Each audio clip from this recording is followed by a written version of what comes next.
so rude for you to just assume that I don't want that because I don't have it yet. And I'm quick to tell somebody, I'm waiting on the Lord. This is naked, you know, I have no problem with that. So I'll tell them real quick. But every Friday, something I usually do is take myself out on a date. And that's where the hashtag started. So I take myself out on a date, whether it's dinner, a show, a festival, just different things. And I always take pictures and post it, and I hashtag it date night and hashtag until he arrives. Okay, so I've got so many phone calls, text messages. Who you going on a date with? Who's taking you out? Read the hashtag. Me, I'm my date. I am the date. But I just wanted to be a blessing to other singles because especially growing up as a Christian, a lot of times churches will tell you, oh, you're not supposed to date, you can't do this, you can't. They always tell you what you can't do, but they never tell you what you should do or what you can do. So I just kind of want to fill in that gap a little bit with what to do while we're waiting, while we're being prepared for these relationships. We don't want situationships, but relationships. So we're going to start out with a little game. Then we'll give you just a little paddle. It's got two sides. One side says date, the other side says no. I'm going to give you a scenario, and you tell me date or no. Honestly or no? Honestly. Okay? Number one. Since it's all ladies, we'll just go. You just met a man that has all the qualities you want, and they're interested in dating you. After talking, you find out they've only been single for 2 weeks after a 5-year relationship. Okay. I'm gonna tell you why. Tell me why. Why did you say date? I say date because I have actually, my sister, she is married. She's been married for 6 years now. She was actually in a relationship with a guy before the guy she was married in, and they broke up, and a week later she got with this guy. And essentially, my sister's not a Christian. My sister was a really awful person, to be honest with you. And she got with this person, and my sister was a very broken girl. And he pretty much like mended her from the moment they got together. And they ended up dating very quickly. They got together a week after, you know, she had separated from this guy. And they got married. They've been together for 6 years, and God has brought their relationship together. They have. She's now a Christian. She goes to church, and you know she serves God. And if it wasn't for her giving him a chance, even though it was a week later, he would have walked away. He said, like, this was your last chance. If you told me no again, I was gonna let you be. You know, so I truly believe like that sometimes it's not necessarily like God brings things when it's time, even if you don't feel like it's time. So. Take the opportunity when you can. Now, I want to interrupt, but now how old are you? Me? Yeah. 24. Okay, so some of us with a little more age don't understand. No, I'm grateful for your sister. Yeah, that's good. That's good for her. That's not the norm. That's not the norm. That's not the norm. That's not the norm. And we're going to talk about why. Okay? Number two, you're single, but you have a friend who isn't your boyfriend, but you're more than friends. You really don't have a title for it. Do you date or not? What? What specific you guys doing? That's Like, That's like you can't friend. Yeah. It's not your boyfriend, but you're more than friends. You So y'all act like y'all date, but y'all not. You don't have a title for it. So now what you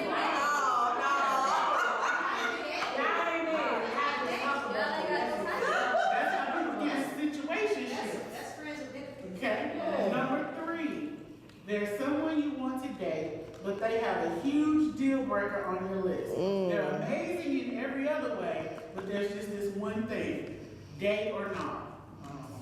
It depends what that. It really depends on what the deal breaker is. It's your deal breaker, whatever your deal breaker is. Well then, nah, because I ain't settling for nothing. If it's something. Okay. Number 4. You met a person who's interested in you, but you're not attracted to them on any level. They want to do all the things you love, treat you like a queen. They shower you with attention, affection, gifts, yay or no? I was about to say, that's how my mama got her husband. That's how my mama got her husband.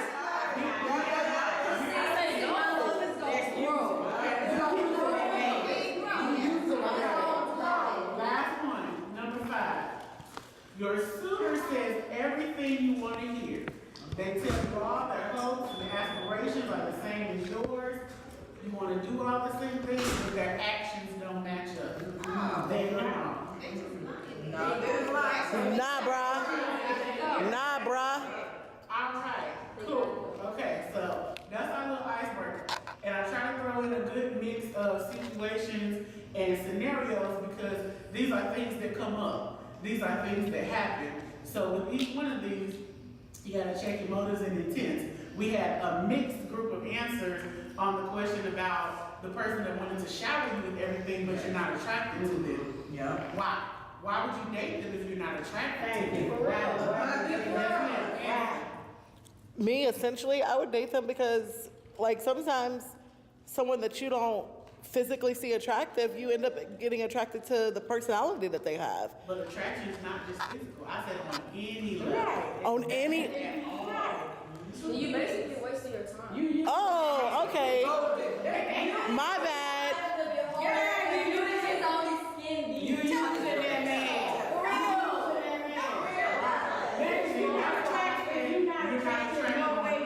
Like, you're not like even.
Welcome to today's rendition of Video News. My name is Angie BEE, and I'm excited to be your reporter for today. Today's special announcement tells you about the evolution of the queen bee. Praising God for 3 years of weight loss, healing, blessings, and service to our Lord, this new book by evangelist Angie BEE, The Queen Bee, is now available to share with you. Angie BEE first contributed a monthly article to Large in Charge magazine from the fall of 2010 until 2013. Each article shared intimate details of weight loss and healing as the result of gastric bypass surgery. Now she shares these articles in book form with each of you. Evolution of the Queen Bee not only takes you on a journey into the shrinking process of weight loss, as Angie BEE experienced the aftermath of gastric bypass surgery, but it shows you how her faith grew and her territory was enlarged as she gained further knowledge of a loving God. She documents losing nearly 200 pounds while sharing how her love and a ministry grew. During this time, she was ordained as an evangelist, met and married the man that God blessed her to be with, and she continues to tour and speak to audiences as led by God.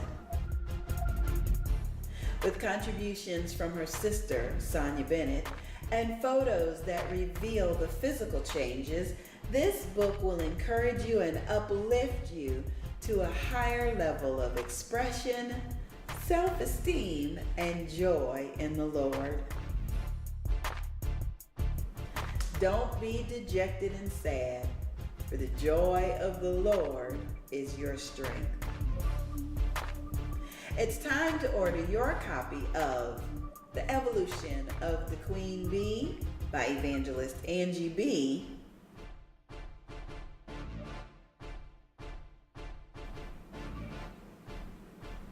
You may visit the website that you now see at the bottom of the screen. For booking and speaking engagement inquiries, you may also call 407-914-6519. This has been another Video News special announcement presented by Angie BEE and Barty Productions. My name is Angie BEE. Barty is in the studio. Thank you for watching. Be blessed.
To get you to know them. So there's nothing there in the beginning that says, I want to get to know this person. Why are you entertaining their time, taking their gifts, spending their money? That's use. That's abuse. Would you want somebody to do that to you? If they know they don't want to be with you, would you want somebody to let you take them out, spend all your money on them? You can tell them you're not attracted to them. You can say, I'm just going to go out to eat with you. And Yeah. Well, that I agree with. Yeah. Because if I tell you I'm not interested in you, but But I you're just still want to trying, come baby, in, still trying. and you keep coming, Then I'ma I'm go. gonna be like, That's oh. it. If you say, I'm not attracted to you, I'm not trying to be with you in that way, and they still say, okay, well, let's just go out to eat and hang out, then you free. Yeah. You've been honest, you've been upfront. You're not establishing Man, no. dating Nah, bruh. No, you ain't free because now you wasting your own dang time on somebody else. No. No. Won't be me. If you're establishing up front, I'm not interested in dating you, we can be cool, we can hang out, you can buy me lunch if you want. But we ain't dating. This don't mean we together. No, baby, I can buy my own food. You wasting my time. no, if I go, He gonna start if you keep going out with him, but that's why you hear him from beginning. Wait, come out. Come out. Come out. We're in class. You need to raise your hand. So we I got my hand we raised. gotta take turns so everybody can hear to make sure that the information is being shared clearly. Go ahead. My hand's raised. Okay, so essentially, let's take this into consideration. Let's say, okay, you told him, I'm not interested in it that way, but if you want to, go out on a date, that's free food for me. Let's go. Okay, now let's say a few months down the road, you've been doing this. Obviously, when you hang out with somebody, y'all friendly, y'all laugh, y'all joke. Now he's gonna think, okay, even though you said that 2 months ago, you still going out with me. So now maybe you like me. So all you're doing is essentially setting them up to fall for you more. Yeah. So essentially, you're still hurting them. Go ahead. By the time that meal is finished, if I know there's no attraction there, I'm not going back. Now, if there's something there, as we progress along in the meal, this is something to think about. But if I'm finished eating dessert and I had a second drink and there's nothing there, I'm not coming. You can't do this. She said a second drink. My kind of woman. Okay, I understand if you do it one day. I'm saying to essentially keep dating this person just because. It's not a date. She has said clearly in the beginning beginning. What date as in go out and hang out?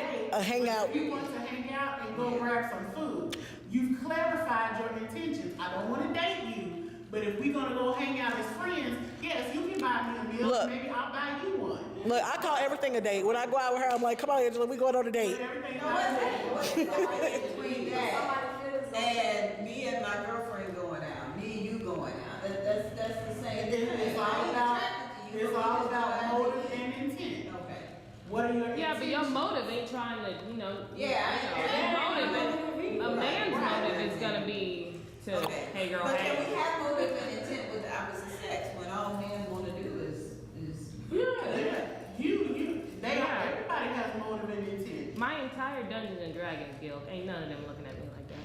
I promise you, they ain't looking at each other like that. Everybody has motive and intent. It's just a matter of, are you communicating that? Yeah. I would much rather somebody be upfront and honest with me and tell me, you know what? I ain't really trying to be in a relationship. I ain't trying to date. I'm just trying to get a little bit. Yeah. Tell me the truth and let me decide. Right. Now, if you lie to me and pretend like you want to be in a relationship and you waste my time, then I'm have to act ugly with you. Tell you about yourself real good. But if you tell me up front, look, I ain't looking for nothing serious. I'm just looking for somebody with a little piece on the side. Okay, tell me that and let me decide. Do I want to deal with this or no? Of course, for me, it's gonna be no. I'm done. Listen, men are bold now. Like, Very much. in the society where I'm at, when we date, they be like, look, if you ain't giving me none, we ain't even going on this date. Okay. I mean, women and got bold too, start saying anyway. That's somebody you want to have a conversation with. But mama, they nice, mama.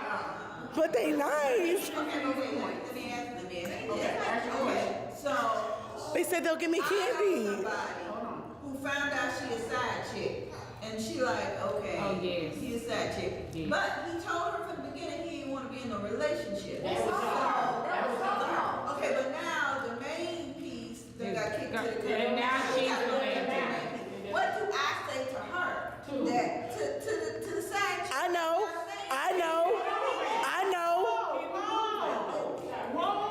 I raised my hand. Everybody gets a ring out all at once. Okay.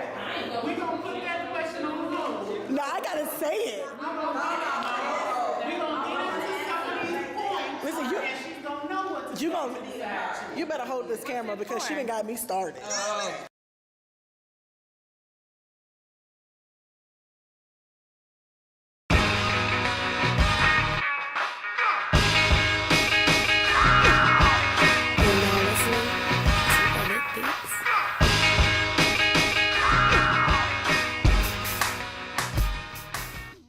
Okay, the first thing is find your voice and communicate. This is a big thing that people don't do in relationships in general. We don't communicate. We think sometimes, oh, he's supposed to read our mind, or she's supposed to know what I want, or a person doesn't know what you want or expect unless you tell them. Unless you set that up from the beginning, a person has no idea what you want.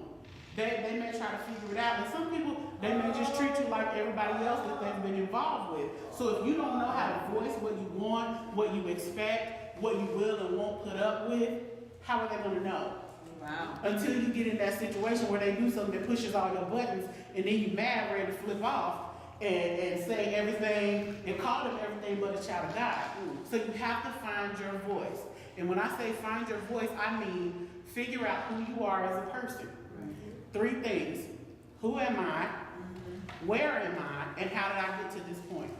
If you know who you are, and you'll know whose you are, so then you know that you're fearfully and wonderfully made. You'll know God's promises for your life.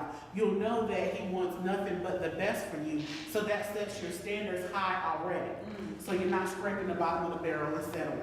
Okay? If you know where you are and you're honest about where you are, it may be that you're not even ready to date, that you really don't want to date. You want to have somebody to hang out with, but you're not ready for a serious relationship. Whatever your station in life, know where you are and be honest about it.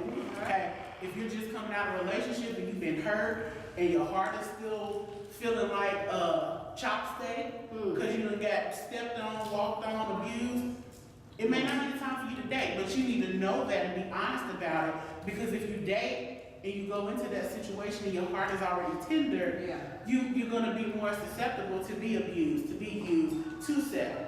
Okay, so that's why I think you have to know where you are. And number 3, what led you to that point? everybody has certain things that kind of make them who they are. Certain things that have happened to them that have changed your outlook, changed your way of thinking, changed what you believe, all of those things. So you have to know, how did I get to this place? If you're in a tender place and you're not ready to date, how did I get here? What happened? What happened that broke my heart? What happened that beat me down? What happened that made me not even want to deal with other people? Okay, so you gotta be honest about those things. And those are the hard conversations that you have to have with yourself. Okay, so once you figure those things out, you can find your voice and begin to say, when somebody approaches you, you know what, I would really love to date you, but right now, I'm not emotionally available. I would really love to go out with you, but right now, I'm taking some time to better myself. I'm taking some time to steal away and rediscover who I am. Me time. Exactly. And you can communicate those things because you know where you are. Because there's nothing worse than being in a relationship with somebody who's not emotionally available. Because you there giving your all and that person is, Okay, who knows where. is it okay to wait on them while they got me time? For what? Unless God tells you that this is who you're supposed to be in covenant relationship, ain't no way. Ain't no way. Because life is still moving on. Life is still moving on. So we shouldn't expect for him to wait on us while we have our own time. No. If we have our own time, we find somebody else. Be better about that. That's right. Okay. And in the midst of waiting, because I'm assuming we're talking about single, as far as single Christian women. This is what You have, single men, but women, you have soul ties. These are soul we're gonna ties. talk about that in a So minute once too. so once you left a relationship that was that detrimental, until you've gotten rid of that thing, because even though you've left that person, they still have that residue on you. So when you go into that relationship, especially if you haven't let it go, you're gonna take that with you. You're gonna take that whole relationship. But you said it's for any single, right? Because for me, the thing is, if you're not saved, you're not gonna think on it. No, but I mean, if you have those conversations with somebody who's not saved, a lot of times it's educated. Because people don't think about it and they don't know. And if you don't share that with them, how are they gonna know? They're gonna keep making the same mistakes over and It's over. kind of like what we talked about in the moms ministry. Some young mothers don't know because they didn't have an older mother to tell them. So we, as saved singles, have to educate the unsaved singles. But see, essentially, saved or not, when you leave out a relationship, we all hurt the same. Just because you say don't think you're gonna hurt any less or hurt any more. When it's saved or not, none of them, let's just be honest, I think on both spectrums of it. Getting hurt in a relationship when I wasn't saved, and getting hurt in a relationship when I was saved. And the feelings are still the same, the emotions are still the same. When you go into any other relationship, you gotta think about everything else you've been done with somebody else. Any other, all the situations. Why do you have to think about it? No, listen. If you are not emotionally ready to be with someone else, all of that's gonna come out. And that's all you're gonna think about is what you did with them and why you can't offer this person that because it's already gone. I understand. You know, and I'm not even talking about just in the sense of sex. I'm talking about in your emotional sex. When you give someone your all, it's hard to be like, okay, I gave you my all and now you ready to go. You done. You know, not even sexually, but emotionally. When you give someone your all and you're done and they're done, then it's like you gotta start all over. You gotta build yourself back up because guess what? You gave a part of yourself to somebody that God didn't tell you to give a part of yourself to. I'm gonna ask you a question, then we're gonna move on to point two. Okay, you said you dealt with it on both ends of the spectrum. Did you handle it differently being saved than you did unsaved? You want me to be honest with you? Mm-hmm. Heck. Why not? Hurt. It's simply as she says, because when you're hurt, you're hurt. And Christian or not, we all make mistakes. We all say things, we all do things that we don't, in a sense, mean, but at that moment we're upset, we're hurt, so we don't say how we feel. You know, kind of thing. And I've always been a person, my mom told me never bite your tongue. Never bite your tongue. Don't let nobody silence your voice. So when I own you gonna know how I feel. Let me rephrase my question. Was your healing process different, saved and unsaved? Yes, because when you're unsaved, like for me, I'll just be honest with you, I was a cutter. So every time I got hurt, there was another slash on my wrist, my legs, whatever. But going from that to being saved, and it was like, I'm hurt, but I'm not gonna put myself back in the position I was then, because that's not who I am anymore. Even though I'm hurt right now, I'm gonna let myself have time to heal, even if I don't know what I'm doing in this healing process. But I'm not gonna let a man, essentially not even just a man, a person in general, have that much control over me. That now I wanna end my life, now I don't wanna be here. No. Right. Thank you. Point two, and this is for any kind of relationship, friendship, family, spouse, dating, whatever. Set boundaries and stick to them. You have to set boundaries, even with family especially, friends, dating. No, okay, I'm not gonna let myself go further than this in conversation. I'm not gonna open myself up this much to somebody that I'm just meeting. This part of me is reserved just for God. This part of me is reserved just for my husband or my wife. You can't completely open yourself up to somebody that you're just meeting, that you're just getting to know, because it leads to those soul ties when you open yourself up completely. So you have to set boundaries and say, okay, not just conversation, emotional, but physical boundaries as well. If you're dating, you're not gonna touch me this way. You're not gonna put your hands here. You're not gonna hold me this way. You're not gonna do this. On my first date, I'm not gonna kiss. I'm not gonna do this. Whatever your boundaries are, set them, stick to them, be confident in those, and don't let somebody make you feel bad because you have them in place. But everybody's boundaries are gonna be different, correct? Exactly, but you gotta communicate your boundaries. Right. And say, I'm not comfortable with you touching me this way. Can you respect that? If not, then we need to part ways. We need to move on. I don't kiss on the first date. I don't do this. I'll let somebody know up front. If somebody's interested in dating me, I'm celibate. I'm living my life for God. I know everybody can't handle that. I'm giving you the option to choose now. Is that something you can handle, or do you need to walk away? There's no hard feelings here. Because what I'm not gonna do is entertain you seeing me as a challenge to see if you can knock me off on your bedpost. I'm gonna let you know up front. You ain't getting none. We ain't doing anything. When you tell a guy you're a virgin, it's like you a trophy, bro. They trying to win that trophy. Exactly. But I'm gonna tell you, I'm I can't even celibate. tell you. I ain't even gonna lie. Ain't nothing that popping off, so don't expect it. If you can't handle that and respect it, we can part ways now. We can be friends, or you can go on about your business, and ain't gonna be no feelings lost. Got it. You know, and have those hard conversations, because some guys will tell you, yeah, I'm fine with that, I'm cool with that. But then everything that comes out of their mouth is sexual, and that's when you need to chop it. Call Tyrone. Cut it out. Okay, so it sounds like what you're saying is some of those grandmama and them foundations that we talked about in the Moms of Ministry, where the one resident was saying that her daughter feels like she's, old fashioned in terms of being strict and having self-respect, and it sounds like that's exactly what you're talking about. Absolutely. Having a certain amount of self-respect. Absolutely. And vocalizing that. So you ain't running into no problem.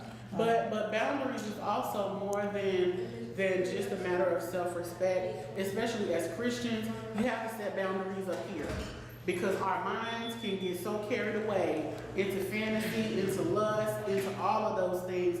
You see somebody that's fine, tall, and chocolate just cut up, and you just like, oh, I'm ready to get married. and you have to stop yourself and say, wait a minute, this is a man of God. This is his chosen vessel. This is somebody's king and priest. I don't know if he's for me. You can't let your mind just wander off into fantasy, and you done thought about, oh, we gonna do this and that, and he gonna do it this way, and I'm gonna do this and that's boundaries. You have to set those in your mind as well. What you say? So my brain really don't work like those. It don't. It takes work. You gotta train your mind to think that way. You have to train your mind to think that way. Because, you have to cast down those thoughts and imaginations. Because if not, it takes 3 seconds for a thought to cross your mind. If it's wrong and you don't cast it down, guess what? It's gonna sit right there, and another thought's gonna come, and another thought's gonna come, and it's gonna keep building until you in a full-out fantasy. Y'all on the beach, you in a cabana. You got fruity drinks with umbrellas. He's rubbing oil on them, and you sitting there. Girl, what is you having? I'm using an example. I'm just saying. But she is right. Cause I'll be on the beach, and if I see I got to turn, I can't even look. I can't even, cause I know. I swear. I know. I won't You even. married don't mean you dead. You still got My eyeballs still work, and I have to be like, oh. I swear. On Because occasion. sometimes I'll be like, well, what would happen if my husband looked like no, and I have to go. Cause I don't want to disrespect my husband by lusting with my eyes. And you have to know too that every thought that crosses your mind is not your thought. Yes, That's Lord. one thing I'll mention to you. Everything that come across your mind, you don't have to, grab it. That's not your thought, especially when you know you're not that type of person. Right. You're like, well, when her thought on that is not like me. I cast that thought away. Yep. So you don't have to entertain every thought. So when those bad thoughts come, that's not my thought. Because if you allow those thoughts to linger, eventually they'll become actions. It's something that you done thought about. You're like, no, I don't need to do that. I can't do that. I ain't got no business doing that whatsoever. And then it pop back up because you ain't cast it down. Then you like, well, I might as well go on and do it. And eventually you done talked yourself into doing it because you didn't cast that thought down when it initially came. And it goes back to what you said before, essentially like when you set boundaries. And when Danielle, what's her name? Danielle. When she was in here, she was saying the essential of when you get in a relationship, you got all these boundaries that like, I'm not compromising about this, I ain't doing this, I ain't doing this. But then you get, especially with the smooth talkers, oh my gosh. You get with them and then it's just like, oh, okay, well maybe I was uptight, maybe I was like, and then like essentially what you're saying, like you in your mind, you're like, okay, well, if he's saying this, then maybe it's right because, I'm with him and I love him and, God will make this work. So then essentially you'll compromise. Next thing you know, you get out of a relationship with soul ties. And that's important to have people who will hold you accountable. And to talk to people and say, look, I'm going into this relationship or I'm dating, help me be accountable. Help me keep myself. If you see me slipping, because you got a friend that knows you, that knows your habits, that knows how you are, that can spot when you showing off, even when you in denial, and they gonna check you. What she said, who gonna check me, Blue? Get somebody to check you. That's one reason why I believe that when you're single, especially when you're saved, it's important to have a man of God. That's your pastor or your bishop. Because then when that kind of stuff comes across, well, we might as well because he said we're gonna get married. If you respect the man of God and you let him know this is somebody who I'm interested in, that covering is gonna keep you from getting into those soul ties. Mm-hmm. So if I was single and if there was a man who I thought I was interested in, I would bring him to church. I would make sure he has to come to church, and he would meet my bishop and my pastor, and they would let me know with their spiritual eyes if this should go forth. I'm not saying that they ruin me or nothing like that, but they're my covering because I like him. So my emotions could get entangled the wrong way. But that would keep you from, doing things that you shouldn't do when you do things the right way. And that's the right way.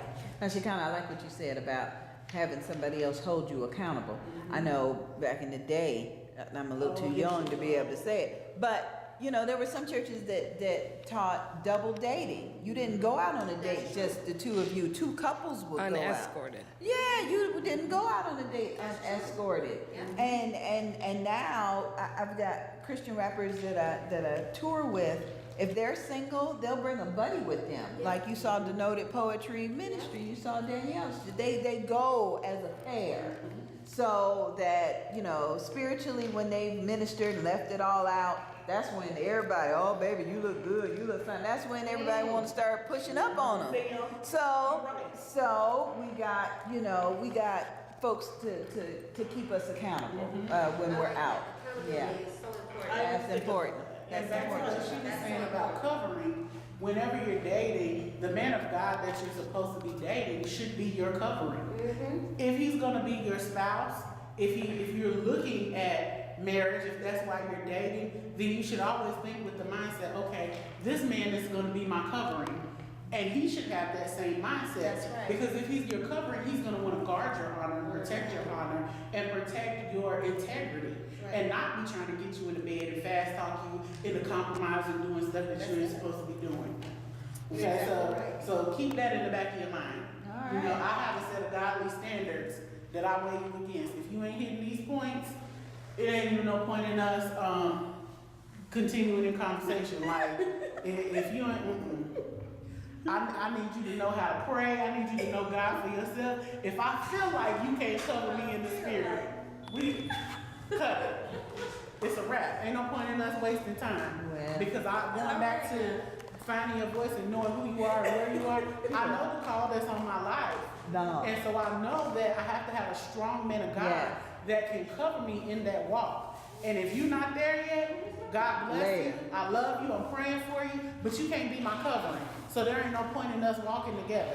We don't even agree. You going this way, I'm over here. Later. So keep it moving, okay? Later. What if he got potential? That's what I'm saying. You can't But we wait until he gets his stuff together. Yeah, You yeah. cannot date on potential. I don't know. I've been married for 23 years. I don't know. The thing about potential is great, but if they never act on it, you sitting there with a whole lot of potential and ain't going nowhere. And that You ain't potential going may not be for you. It may be for somebody else's potential. So then you waiting, and then you he have off. to date based on who and what they are right now. Right now. Right now, because they may never actualize that potential. And you sitting waiting for them to grow, waiting for them to move, waiting for them to change, and they don't. Now you frustrated, you mad because you see all this potential and they sitting over here. Oh, but they don't see their potential. Right. That's what I meant. Like, they know what their potential is. And even if they do know, if they're not acting on it. But if they're acting on it, not saying that you gotta marry them right away, but that would be okay if you. If they're acting like, if they're Yeah, you see ambitious growth and they're in them. chasing and they're growing, then yeah. Okay, But that's if true. you just Yeah. like, oh, he got so much potential, he could be this and that, But and you don't he ain't know. doing nothing with him, for what? For what? Yeah, right. That's my question, for what? Mhm, yes. Right. Don't nobody have time to waste. No. You know, if That you're reminds me. striving, if you're moving, if you're growing, then amen, let's go. Yes, ma'am. The potential reminds me of yeast and bread because I'm in culinary. And yeast is this little packet, it's dry, it's just sitting there. It's potentially bread, but it ain't bread. And I'm waiting on it to be bread, and it's not even trying to be bread by sitting in water and flour. It's not even trying to be bread, it's just in a little packet about you big. And then all of a sudden, put in some water, a little bit of, and I didn't have to do anything. If it does it by itself, then you have bread. If you have to put all this work and effort into it, it's still just gonna be yeast. Yeah. And you're gonna be mad about it because you're With hungry. with no flavor. You waiting around hungry and you're mad. Wow. Just sitting there just mad. You're like, well, why did I do all this effort? That's what potential sounds like to me. It's potentially bread. It ain't bread now. It ain't bread, and it's not even sitting in water trying to be bread. You're not even dough. You're not even dough. Yes, you're not even dough. You gotta get to getting. I gotta see You need to get to getting. Ain't no bubbles in it, no nothing. Ain't even trying. It's just sitting there. All of us should be constantly growing, improving, That's true. changing, becoming better versions of ourselves. And if this person is just stuck and stagnant and they ain't doing nothing, and Yeast. you on the rise, I got the oven on 350 for what? I got my oven on and you ain't even dough yet. I'm on 350 waiting around. Looking around trying to get all you this. got is the mixing bowl. For real, ain't nothing The going on. oven's hot, the pan. Like, all right, okay. Where's my bread? But it's got potential. I know the potential, but some of us are But it's boy got crazy. potential. Some of us just everything walk in the door make our tongue drool. And it's all right to look. It's all right to look, but what I'm telling you is, I'm just saying. I'm telling you what I know. Yeah. Distractions come in the packages that you like the most. The devil ain't gonna send you nothing that ain't gonna move you. Cause he know exactly what you like, how you like them, how tall, short, how thick, how thin, what shade, flavor, whatever. He gonna send you everything you like to get you distracted from everything Sorry. you supposed to be doing. She said flavor. He gonna send them all. She kind of said He gonna send flavor. them all. He gonna send the butter pecan, From raisin. He gonna send every one of them with all the deep With the light eyes and the Rum. He gonna send them all. Hazelnut. and they gonna say all the right things. Right, but if you're working on you and you're focused on becoming the best version of you, your discernment is gonna kick in and you're gonna know, okay, this fool is just talking. His head is empty, trying to get in my head. He a real pretty package, but ain't nothing in the box. Yeah. He got all the bells and whistles and bows and ooh, he's fine and he's cut up and whatever. And you sitting up slobbering on yourself and then he treat you like dirt. Girl. So now you all hurt and if your emotions is wrong, That's what you get with ugly. you done got stomped. The other ones is bold too. Don't let them fool you. The other ones are real bold. They act like they the bomb.com. Bro. And it's a blessing to have them. The bros. So we had a moment of clarity together, me and Leslie. We spent the evening at my mother's house, and it was me and Leslie and my other baby sister. Now, all three of us have very different taste in men, but we have very similar taste in male personalities. So we were watching Dating Naked. What it was Dating Naked, and my mom walked in the room. Why are y'all watching porn? We're not watching porn. It's these. And Barty was mad and trying to turn the channel to something on. Well, you ain't close up those chips. Close up the chips and turn off the porn. And we were like, no, it's just, they're dating, but we're trying to. It's purely on. They're already buck naked, so it's purely on immediate attraction. Then after that, you bored with it because they already naked, but now it's on their actual personalities, and it's actually really fascinating because we were all sitting around, and this one man, all three of us were like, oh, he's attractive. Oh, we never all say he's attractive. And then we all look at each other. By the second episode, he's a bro. He's a bro. And what we've called them, we said we have now realized how personalities immediately affect you. Once you realize, okay, now, and it's the whole, but he's naked already on TV. So now I'm immediately trying to pay, and we learned because we watched like 10, 12 episodes of it. We learned how to spot personalities real fast instead of looking at what they look like. And it took us a long time. And then when Mom was like, we have the Moms in Ministry and single conference and all this other stuff. So we were like, we're gonna have to go so we can learn how to spot bros. Bros. They were a mess. It was a bad thing. Okay. Bros. Your bros are the smooth talkers. They're cute and they know they're cute. Girl, you so fine. So they gonna smooth talk you and treat you. Let me hold your hand. That's all I want. And when they have their conversations with their boys, they're like, bro, you never gonna believe, bro, listen to this. Those are bros. When they all smooth and they nice to you at first, and they go start talking to everybody else, and bro, you never gonna believe who I talked to yesterday. That's bro. Trying to put you out in the street. Those are bros. But it's okay, because we date naked. And we learned.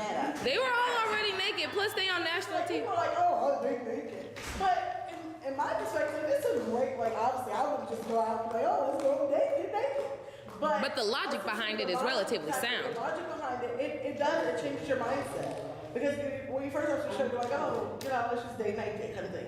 But it changes your mindset because then you're like, okay, well, I've seen all you got to offer, so what else you got? You're already naked. Yeah. What's in your mind. Okay, so how can you transfer that into a Christian behavior? Have them all watch Dating Naked. Or put everybody who I date naked. Oh, Lord.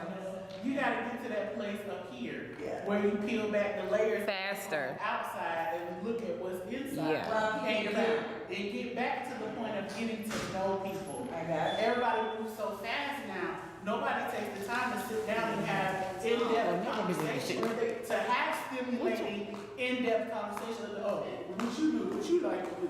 Find out about the person. Yeah, like what's your credit score? Exactly. And then, Yes. Once you get a certain age, your credit score is important. and then, let me say something, because I'm just going to be honest, these females, they be getting mad when all they want to do is text their boyfriend.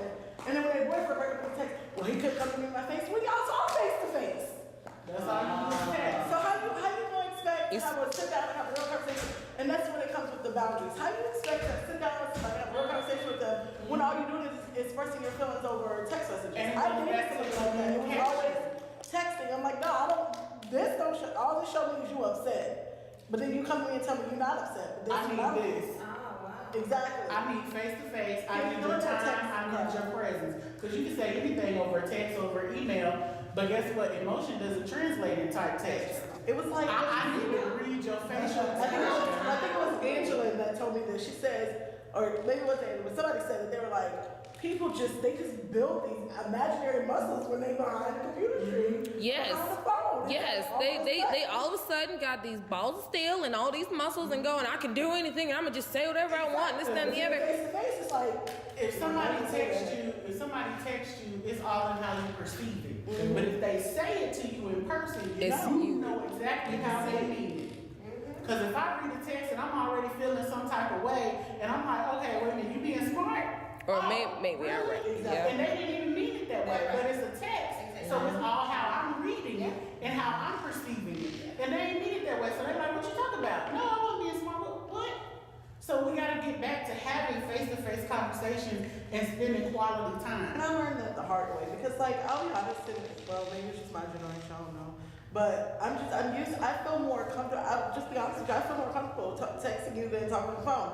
For me personally, it's not because I can't say what I want to say, because I'm going to tell you how I feel regardless. But it's, for me, it's easier because, like, with me, I work at a communication center now. The last thing I do is want to get off work and get on the phone again. That's what I'm doing all day. So you don't get a text message from me before you get a phone call. And this girl, she's changed my answer to that because she don't do text messages. No, I will not text you back. I will call you at 9 o'clock at night and be like, what you doing? I hear your tone of voice. What are you doing? Where you going? What are you doing? You have to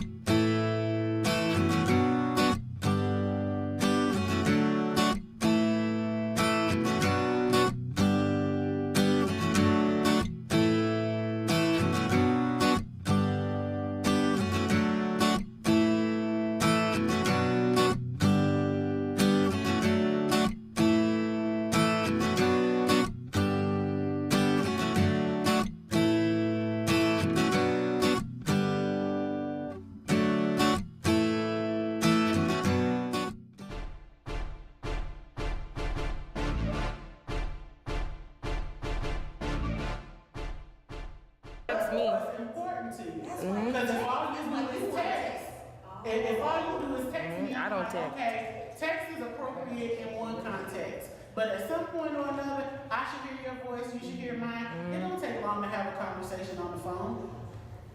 I mean, the truth be told, you can sit on the toilet and talk to somebody on the phone. Oh my God, ask my mama. They don't know unless you tell them. How often am I on the phone with you? For you to constantly say, Six I don't have time to hours, talk, I don't have time to talk. You got a speakerphone, you can talk to me in the car. At some point in your day, you're sitting down, you're still, you're quiet. You can pick up the phone and dial. I ain't saying you gotta always stay on the phone with me all day. We ain't gotta be caking or whatever. But at some point, but Leslie, some people, I should be important enough for you to call and say what you feel and what you mean to me, as well as I express it to you. But see, now wait, Shekinah, now the other thing, and I hear what you say about you on the phone all day. I hear that. But a part of that needs to stay at work and understand that what you're doing at work is not the same thing that what you're going to be doing on the phone. Now, you ain't been on the job long, and you ain't 30 years old, so some of this may just go in one ear and out the other. No, I know what you're saying. I mean, I've been like that even before I started working at a telecommunication place. I'm the kind of person, like, I don't know. On the phone to me is the same as texting. I can't see your face. So what you want to do? And then this heifer, she be calling and want to talk for freaking 4 or 5 hours. And I just got to work. I want to go to bed. the reason I do that to you is because you hear this tone of voice you giving me right now. You hear all this? This is what you sound like at work. And once you get off work, I'm like, hi, baby sister. How was your day? I love you. What's going on? How's your new sneakers working out? How's your? I don't. Why would I text you if I care about you? What Mind you, Shekinah is teaching you transfers over to marriage. Now y'all know when I married Bertie, he had 2 cans and a string. He wasn't trying to use his cell phone, and he wasn't trying to text. So I mean, if he was watching TV, let me not call him while he watching TV and he got magic shave on. He just wasn't trying to have a conversation. So it forced us to have to sit in front of each other. And then it forced him to try to compromise. Well, she likes to talk, so let me try to listen. And she likes to text, so let me try. But everything she's teaching you transfers over to a solid relationship. I mean, especially like grandparents. Y'all too young to really be worried about them, but there's a generation of people that caregiving for a young person and a grandparent is the same. So if you deal with kids all day and then you got to check in with grandmama and all she want to talk about is what pills she took, what Bob Barker used to do, but this new guy he's doing on Price is Right. So yes, you spend all day on the phone, but then you still have to commit to the family and to the relationship. That's why I'm single and I ain't got a family. you ain't got no. You don't have you ain't got no family. I do not have kids. Okay. You are single with no family, Let's but get back to Chicago. So, all right, that goes back to the whole point of making time for what's important. If something is important to you, no matter what is happening during your day, no matter what kind of mood you're in, you're gonna make time for it. We're talking about being single. You know, there's been times when my mom and I have talked about our family. Like my grandma, she doesn't text, she doesn't like to talk on the phone, she likes to go shopping. So I know if I want to spend quality time with my granny, I'm gonna bite the bullet and I'm gonna go do what she likes to do, so we can spend that quality time together. And I'm gonna put what I want aside because that's what she likes. Even though it's not what I like, I can make that sacrifice for her on occasion. You know, so about sometimes earlier, this is hugely important. When you've been in a relationship, especially a long-term relationship or an intimate relationship with someone, you've opened yourself up to the possibility of having soul ties. And if you don't know what a soul tie is, it's basically like a bridge between you and that other person's soul. And anything that they're dealing with spiritually has license to now walk across that bridge into you. Anything that you're dealing with spiritually can walk across that bridge into you. So if you're in a relationship with somebody, and you find yourself dealing with things spiritually that are unfamiliar, that are foreign to you, if all of a sudden you have just a crazy lust for something and you're like, where did this come from? If you find yourself attracted to things that you've never been attracted to before, what's going on? You battling depression, you have suicidal thoughts, and you've never been that way. What is this? Where did it come from? Could be. It could be addiction, anything like that. So anything that they're dealing with spiritually, you could end up having those proclivities for. So if they're someone that has secret homosexual tendencies, and you find yourself looking at women strangely, and you don't know where that came from, like, wait a minute, whoa. It may be that it came from this person that you're now attached to. So it's very important to take the time to determine, okay, have I opened myself up to soul ties? Am I connected to this person in an ungodly way? And if so, how do I break that? Wow. Yes, ma'am. I just want to give an example of exactly what you said. Oh, Lord, help me. I used to, we weren't dating, we were just friends, and actually we just talked really over the internet, but the conversation became so deep that a soul tie was formed, and there would be times that I would jump on and be like, what's wrong with you? And then he like, I don't feel like talking. I said, I know, that's why I'm asking you, what's wrong with you? I said, because you're experiencing depression. And you go in and go on and tell me, yeah, this is what I'm going through. I'm like, yeah, I know, because I can pick you up. And so after a while, I had to cut it because it was, at any given time, I could just jump on and know that you're going through something. So sometimes it's not even an intimate relationship that would cause you to have a soul tie with a person. But it is still intimate because you've opened yourself up intimately in conversation. And that can be tricky when you're getting to know somebody, how much to share, when to cut that off. It goes back to setting those boundaries and to say, I'm not going to open myself up beyond this point. I'm going to choose what I share. I'm going to pick and choose carefully to not open myself up completely to allow somebody just to come in and wreak havoc and run them up. Yes, ma'am. Now, essentially, you're saying, like, we need to set these boundaries and everything. But how? Especially this is like how the world is today. Like, everybody tells you, oh, you're supposed to have these boundaries, you're not supposed to do this and do this. But it's just like Danielle said, when you're in love, all that goes out the window. If you let it. Nobody else can set your boundaries for you. Well, I have to Ain't you supposed- change that a little bit. I had boundaries, and I was born in 65, so that tells y'all how old I was. I had boundaries because that's what my mama said. Exactly. So I didn't do certain things because mama would kill me. She would know that I did it, and it just wouldn't. So if you don't know how to set your own boundaries, you're gonna have to adopt the boundaries from your mama, grandmama, auntie, somebody else. Not my mama. Somebody that somebody whose life you want yours to be like. Even in marketing and business school, they tell you to look up and choose a mentor that is where you want to be. So if your mentor in boundaries is your pastor's wife, or the first lady, or even my pastor, Pastor Belinda, before she married Apostle Frank, she was single, I was single. I mean, you have to find somebody that's where you want to be, and spiritually, and do that until you know how to set your own boundaries. But even still, it goes back to you have to choose. That's because right. even though it's her, that's what she does. You choose whether or not you want to take on those boundaries. Right, that's right. So a lot of times we get in trouble because we let society dictate what our boundaries are, how we should be, what we should or shouldn't be doing. And that's how a lot of people end up in the trap of getting married when they shouldn't be, in relationships that they shouldn't be, because they let society dictate your norm. That's right. But at any given time, you still have free will, you still have free choice.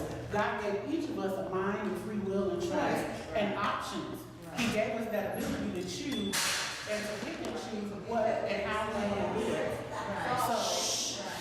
So those boundaries, whether they're ours that we establish according to our word, according to the way we want to live our life, or because of somebody else's example, we still have to choose, okay, this is the mantle that I want to set for my life. This is the mantle that I want to live under. I choose to live a life of purity. I choose to live a life of abstinence. These are my boundaries. I choose not to engage in this type of conversation. I choose not to open up and talk about this area of my life. That's how you set those boundaries, and that's how you pick and choose. Again, it goes back to knowing yourself. You have to be honest about where you are. And if you know that when you get in romantic relationships, your mental capacity goes out the window, then you need to be extra guarded, and you need to have somebody hold you accountable and say, you know what, I need you to walk through this with me. I need you to be here, and I need to be able to come and talk to you and run things past you and say, okay, Angie BEE, am I opening myself up too much in this situation? Do I need to pull back some, or do I need to, it's good to have somebody to bounce things off of, and just to have checks and balances in place. Because sometimes you get them rose-colored glasses on, and you lie-die, skipping through the tulips, everything's wonderful, and really it's a hot mess. Everybody sees it but you because you're so in love. So that's why it's good to have that accountability. Okay, make sense? All right, so back to breaking this soul ties. Did you have something else, Angela? No, I apologize. I forgot. I was so busy being in this camera. I was paying attention, and okay. I lost my thought. I just want to make sure because I knew. Oh, no, I remember. Leslie, you're supposed to be setting your boundaries before you fall in love, right? Mm-hmm, correct. Didn't. You're supposed to be setting boundaries before you even get to the point to date somebody to fall in love with them. Well, correct, and that's true. But what I'm saying is you have those boundaries, you have set practically your whole life. But when you get with someone, and then like they say, like I guess you gotta have an accountability partner. But Jasmine is yours. No, she's not. No, she's not. You have to set realistic boundaries. If you set a boundary and say, okay, I'm only gonna talk to this person, whatever. If you know that ain't realistic for you, don't set that boundary. If you know that you get caught up in conversation late at night, you need to say, okay, we No, but what if your known boundaries? What if your boundaries that are known for you and they are comfortable for you is what starts the fire anyway, getting everybody all up in your business? This is your issue that you're always asking me about, and I don't have no answers for it. Like she said, you need to adopt somebody else's, then try those out. Yes, ma'am. I forgot. Oh, back to what you said. You said that You bring up good points. That's why we all keep talking the about thing about the boundaries. Let me use me because I can't remember what you said. The thing about me is boundaries were set by my mom, like what you said. But the thing is, because as you're growing up and she keeps hammering those boundaries, they grow with you. So by the time you are into adulthood, there may be some things that you stray away from, but it's still there. But it's just up to you to pull it out and to use it. For me, one of the things we couldn't do, we couldn't go nowhere. So guess what? I still don't go anywhere. but because it's there, it was already ingrained in me. I just think that it's just up to you to pull them back out and to choose not to compromise. Because at the end of the day, you call it boundaries, but it's compromising. And you compromise your value. And we still have scripture. The basic instructions before leaving the earth, Bible, we still have that. So if you want to rebel and say, I don't want to live my life like mama, I don't want her boundaries, I don't want, then we have to get back in the word. And I'm going to let Shekana get back on that needs to be the basis of your boundaries anyway, especially if you're a Christian. That should be the starting point for your boundaries. Right. Your desire is to live holy before God because He's holy. So, and that leads right into point number 4, maintaining your purity. So, that's the basis of where your boundaries come from. If you're trying to live a life for God, then that sets up the basics of your boundaries, what you should and shouldn't be doing, can and can't do, and so forth. And then you build from there. And if you're continually striving to live for Him, the boundaries won't be an issue because He's going to convict you. When you step outside of that, when you've made a covenant with God and you say, okay, God, you know what? I know I really need to work on this area, but I can't do it by myself. I can't do it in my own power. I need you to help me. I need you to help me maintain myself, God. I need you to keep me. I need you to help me walk uprightly before you. When you constantly seek Him and ask Him to help you with those things, He's going to convict you. You could be in the middle of doing something you ain't got no business, and He'll provide a way of escape. You just got to take it. You got to take it every time. You know, he always provides that way of escape. If we fall into temptation, if we fall into sin, you could be, excuse me, but butt booty naked, laying down about to do something, and God will provide a way of escape for you to get out of it if you want to be kept. That's the thing. Do you want to be? You gotta want to be, because if you don't, He can do everything. You still don't do what you want to do. Right. So you gotta make up in your mind that you want to be pure, that you want to maintain those things. Because if you don't, you know, he can send a flame right between you and the other person, and you still gonna jump through it. If you've already made up in your mind and your heart that you're gonna do this thing, so either you're gonna live for Him or you're not. Amen. Plain and simple. Okay. Number 5. Did you have something? No. Number 5. Get comfortable being alone. Ooh, yes, Jesus. You have to be comfortable being by yourself. That's even when you're married. Because if you're not comfortable by yourself and in your own skin, how are you possibly going to be comfortable with somebody else that you got to spend the rest of your life with? Yep. Or that you're dating or whatever. If you're not comfortable by yourself, there's something inside of you that's broken. Because you have to realize, hey, I'm perfectly great by myself. I'm a whole person. I'm fearfully and wonderfully made. I'm amazing. Not to be prideful or boastful, but you have to get to that point where you know this is who God made me, this is how He made me. Even if I don't have a man, a husband, a wife, whatever, I'm still great. Okay, jeez. He made me great. I'm still great. That's why it doesn't bother me to go have a meal by myself. I can sit at the table by myself. It'd be a whole restaurant full of people. I go in, how many? 1. Just me. And have a great time. People look at me, oh, you all dressed up. Is it your birthday? You meet people? No, just me. I'm taking myself out. I'm dressed up for me. Because I'm good company. I know I am. Because I'm comfortable in my own skin. I'm comfortable being me. I don't have to have anybody else to validate me and to make me feel like I'm worth something or that I'm worthy of good things. And that comes with being comfortable alone. Sometimes in that alone time is when God really builds you and pours into you and molds you and shapes you. But if you're constantly surrounded by other people, He can't get you where He needs you to be. Sometimes He'll pull you away from everybody just so He can remake you.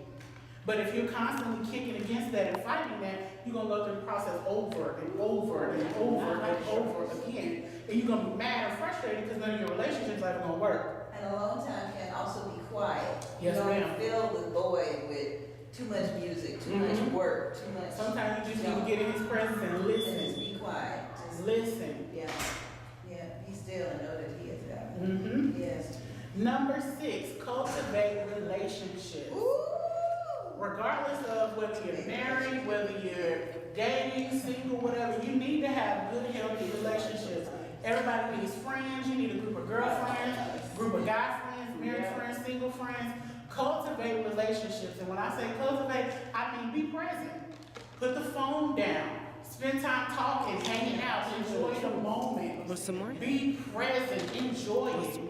If you're out with your friends at dinner, don't the whole time, and they gotta grab your attention, every time they call your name, every time they say something, what you say?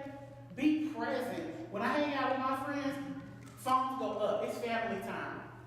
The only time you should be looking at your phone is if it rings to answer, and then you say, hey, can I call you back? I'm hanging out with my friends right now. We have that agreement because it's not often that we get to hang out together, but as adults, everybody's life is busy. We all have responsibilities and obligations. So we cherish that time together, and we take the time to build one another up, to share what's going on, to learn from one another, to glean. And so if you're in a relationship and it goes sour, and you don't have any friends, and you don't have any healthy relationships, what are you gonna do? Who you gonna lean on? Who you gonna call? You're gonna be sitting home all by yourself. And even in marriage, it's important to keep those friends. Because guess what? If the marriage falls apart and you've done away with all your friends, then who you got? If you've isolated from all your family, who you got? Nobody. That's happened to me. So you still need to have friends and good, healthy relationships outside of who you're dating. Okay? Number 7, we're moving along. Number 7 is be confident. And it ties right into being comfortable alone. There is nothing more attractive than confidence. Whether you're male, female, whatever. If you are sure of yourself, if you are confident in who you are, you are George. Make him go away. Ugh. I'm not even gonna turn around and look at George because I know he's back there clapping. Yep. But as always, if you are confident in who you are and whose you are, there is nothing that is unreachable for you. If you're selling a product, if you're dating, whatever you're doing, you have to have confidence, because if you don't believe in yourself, who are you going to? Mm-hmm. Who's going to?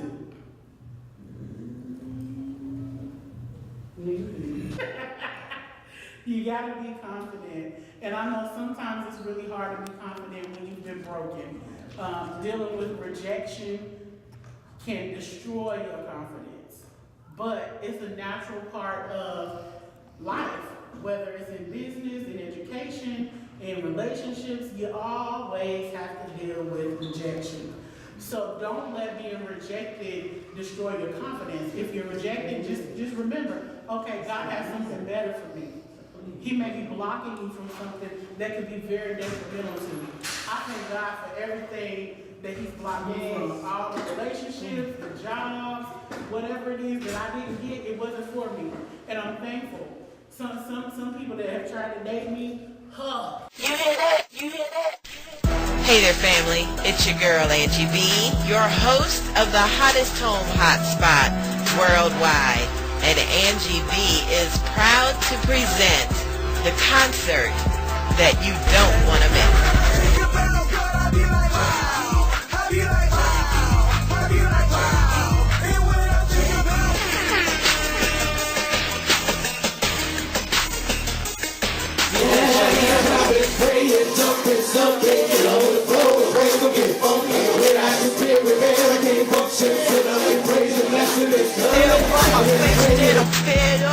It's time for me to get serious and stand up and man up and let the devil know I'm not a punk. Things don't stay the same.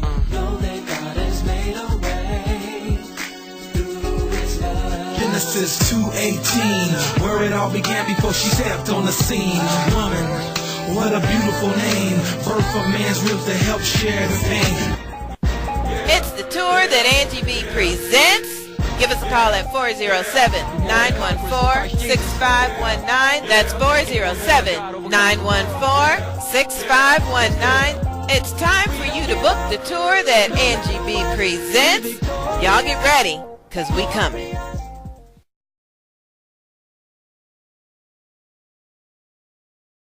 When the storms of life are raging, sometimes we have to be broken down so that we can be rebuilt into what we're actually meant to be. When the struggle to climb becomes just too heavy, and when God's voice becomes silent in your ear. Just hold on because a queen is about to emerge. The new book by the Queen Bee is entitled Last Week I Wanted to Die, published by True Soul Publishing, an umbrella for survivors. The revealing story of suicide, pain, and depression. The Queen Bee, Angie BEE, has emerged as a business owner, ministry leader, and a faithful child of God. This story is just the beginning. Last Week I Wanted to Die, on sale now at thequeenbee.com. I know this. I can take a lap. Thank God. I'm looking at someone now and I'm like, woo, dodge the bullet. Thank you, Lord. I want to add to that. You know, we always think about rejection like he dumped you, but sometimes you can dump him because of disappointments and not living up to expectations. That pain, like Leslie said, pain still hurts. So it can be rejection, it could be, you know, disappointment, whatever it is. You always want to look beyond that situation that you're in and seek God's direction and wisdom in that. And that goes back to the boundaries too, reestablish the boundaries. And communication. Because if it comes to a point where you need to end the relationship, you can usually end it amicably. If you've been honest, if you've been communicating the entire time, you can say, you know what, this is just not what I expected, this is not working out. Whatever the case may be, you can communicate that and say, you know what, I don't think this is God's best for me, or I can't be in this relationship right now because X, Y, Z. I think we just need to part ways and be friends or go our separate ways or whatever. And it don't have to turn into that nasty bickering, you know, spiteful, all kind of stuff like that. If you've been communicating, if you've been honest, if you've been doing things on the up and up throughout the relationship, you can end on an amicable note. So nobody leaves feeling like, oh my God, I just got stomped on. He just threw me out like the trash. You know, divorce can be that way too. If y'all just both sit down and figure out your paperwork and sign off. Absolutely. And communicate and agree. And if you're honest about it, it's not working. If you know it's not working, it's not working. Yeah, I can attest to that. I was dumb. I'm holding the heart was so shattered. I think 2 weeks later I went on Facebook. I said I'd like to thank that person for dumping me because now whatever it is that I'm supposed to get, I can have it. Thank you. I got an entry in my book that says sometimes you just need to send your ex a thank you Yes, note. thank you note. Because they freed you up to move on to something bigger and greater that God has for you. Thank you. Ain't nothing wrong with it. I done sent a little bit of thank you notes. Speaking of, can we pause and do a commercial break? Yes. Can you tell everyone about your book? Yes, ma'am. I have.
Hello everyone, welcome to today's rendition of Video News.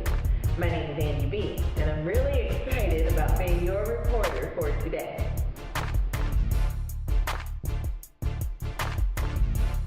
Really, this is Chopper Door Fighter. Y'all please buy $5 around here.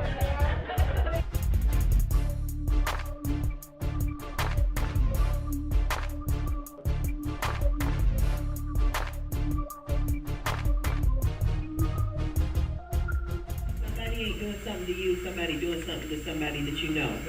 So this one in books, you slip it to the sister at the church. And it's not going to necessarily tell her what to do, but it'll let her know she's not by herself.